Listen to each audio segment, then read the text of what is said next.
Junihun recently put out a message in the OWC dev server that he would not be able to continue doing these video recaps, so I'm putting out something similar to fill the void. Big shoutouts to Junihun for doing these year over year for a long time. He's the GOAT of OWC content creation. Let's get started. The OWC World Cup returns once again this year, this time bringing back group stages in a new format. The TLDR is that the top 8 out of qualifiers go straight to round of 16 winners bracket. Seeds 9 through 24, the challengers, get put in groups together, and seeds 25 to 40, the contenders, get put in groups together. The top 2 from the challenger groups, seeds 9 to 24, join the winners bracket round of 16, while the bottom 2 start in losers bracket. The top 2 from the contender groups, seeds 25 to 40, join the losers bracket, while the bottom 2 are eliminated outright. If you need more explanation, go check out the official format video and news post. This means that on top of 40 teams qualifying, your placement in qualifiers is more important than ever before this year.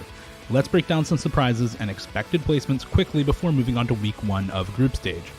By far the biggest surprise from qualifiers was Hong Kong seeding 40th, a placement where they would have not even qualified under the old round of 32 format. While this team got worse, most people expected them to still be a solid team fighting for top 24 or even top 16. Spain qualifying in seed 20 was a surprise for many people, as well as New Zealand making the top 16 out of qualifiers. Some other noteworthy newcomers to the top 24 include Austria and the Netherlands rebounding after a rebuild period for both teams. Vietnam qualified for OWC for the first time as seed 32, alongside fellow first-timers Greece and Portugal. Uruguay returns for the first time since 2021, Denmark for the first time since 2022, and Peru returns again for their second qualifying performance in 2 years. The top 8 were the exact 8 teams most people expected, with some of the order slightly moved around. Regardless of order, the gap between the top 3 and the rest of the field, as well as between the top 8 and the rest of the field, are about as big as expected this year, with both the top 3 and top 8 being pretty clear before the start of the tournament. As always, qualifiers and rosters do not determine a match, so we'll just have to see how the matches go. Speaking of matches, there have already been some bangers in the group stage. I won't cover every match here, but we will talk about some of the upsets and interesting group states we have already, as well as first match wins ever for multiple teams in OWC this year.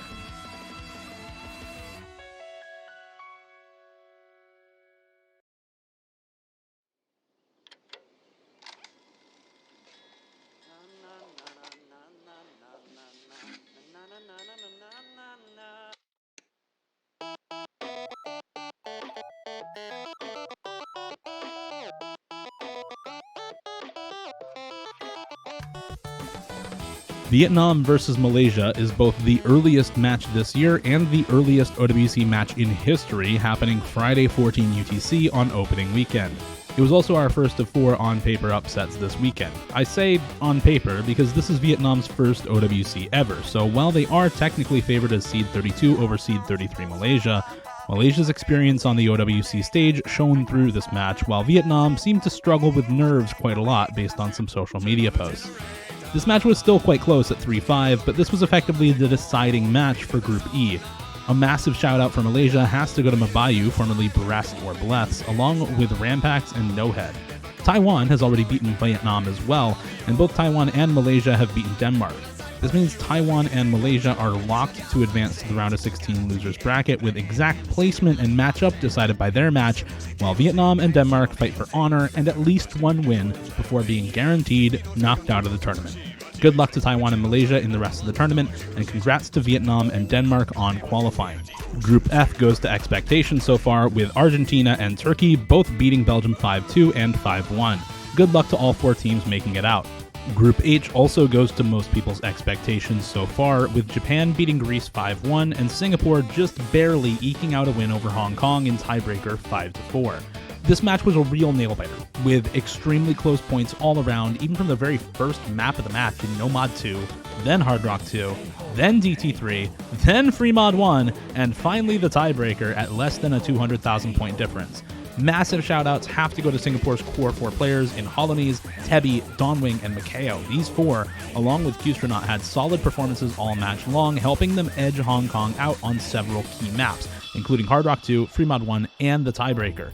The honor of the top 2 players in the lobby still goes, as most people expected, to Misha Awa and F2X, but a necessary honorable mention has to go to Flyon, who was instrumental in multiple map wins for Hong Kong and made many of those close wins for Singapore as close as they were. This group is still completely up in the air with how close this match was, so make sure to check out these matchups coming up this weekend. Taking a detour to the challenger groups, we can quickly stop off at China versus Thailand, which was 5-1 for China. While Thailand played well with about a 3.1 million average score, China averaged 3.55 million team score across all 6 maps in this match, making them by far the scariest group stage team to no one's surprise. Meanwhile, in Group B, both New Zealand and Indonesia beat Finland 5-2. This is the expected outcome looking at seeding, but it's a very important litmus test for both teams, as New Zealand has never qualified in the top 16 before, and the best they've ever finished in the last decade is top 24. For Indonesia, this group stage is a chance to reassert their consistency in the early stages of the World Cup, something that in 2023 and 2024 they have struggled with, despite having a great roster on paper. Finland, on the other hand, have finished top 24 every year starting 2020 onward, and so serve as a gatekeeper to any team looking to breach the top 16.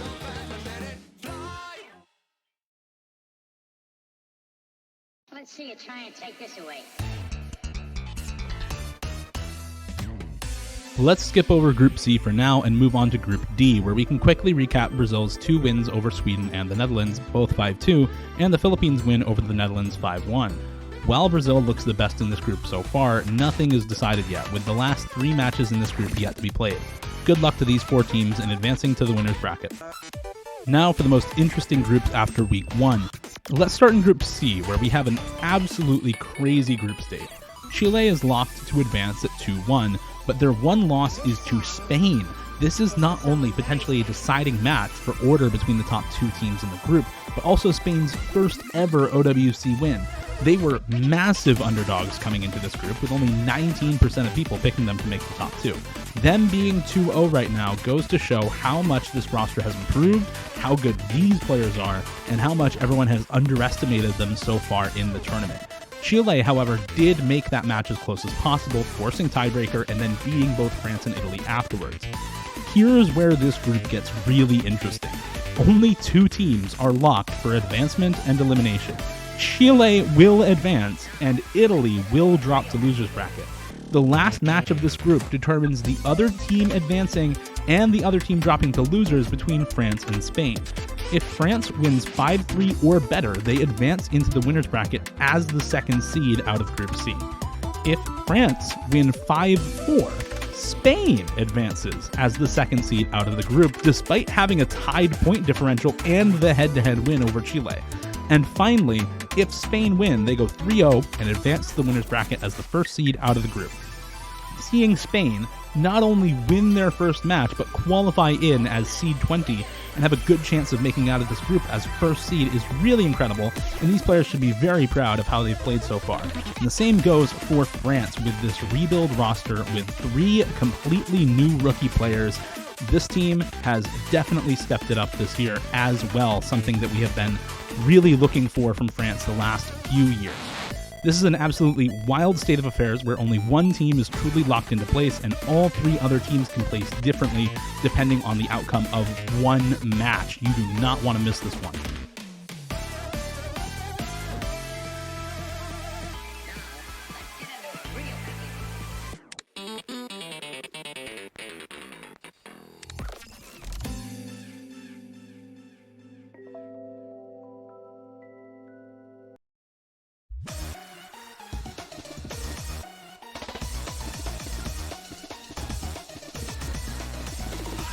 Lastly, we have to talk about Group G in the Contenders groups. Ukraine is a team that over the last couple of years has built up a reputation as giant killers. They routinely overperform their qualifier seeding and take down teams who on paper should win against them basically every time. This time around, however, David has found his match in not Goliath, but an even littler guy, Portugal. Portugal not only qualified into OWC for the first time since before OWC was run by the OWC team, but also found their first ever match win against Ukraine 5-3. This is a result that basically no one was expecting, with even fewer people having Portugal advance out of this group than Peru, the lowest seeded team. Massive props have to go to WhatsApp and Rafamat, who played every single map for Portugal and put on massive carry pants all match long, being instrumental for their one breakpoint on Nomad 2 as well. This is the future Portugal has been working so hard toward for the last few years, and a future Maki would have been proud of. Peru, meanwhile, also found their first ever match win against Portugal this weekend. While the commentary was something to behold for this match, the actual matchup was extremely interesting to watch, with Portugal starting off 3-0 with 2 breakpoints on both Peru's first and second pick, and Peru then winning 5 points in a row for almost a reverse sweep.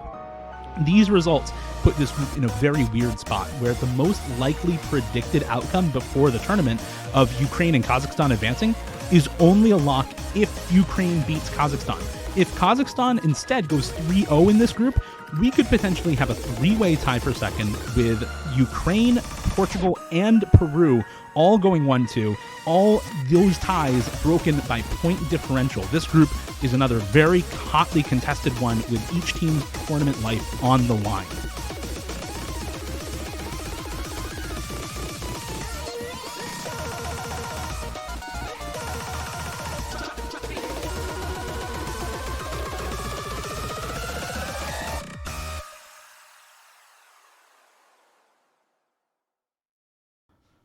If you've made it this far in the video, make sure to turn on notifications for the OWC Live Twitch channel so you don't miss these amazing matches coming up this weekend. If you're interested in more OWC content, check out Full Circle on the Corsace Twitch channel, where we do long-form podcasts recapping the previous stage and predicting the matches for the next stage of OWC, and check out my own live stream, where during OWC season, I frequently stream myself doing pick'ems and just chatting about everything happening in OWC. This is my first time doing a video like this, so if you enjoyed it and want to see more of it, leave a like and a comment and let me know. This video editing stuff is way more work than it seems, even for something simple like this, so I can't promise these will be released on a regular schedule, but I want to try to get them out every week. Thanks for watching, and hopefully see you next time.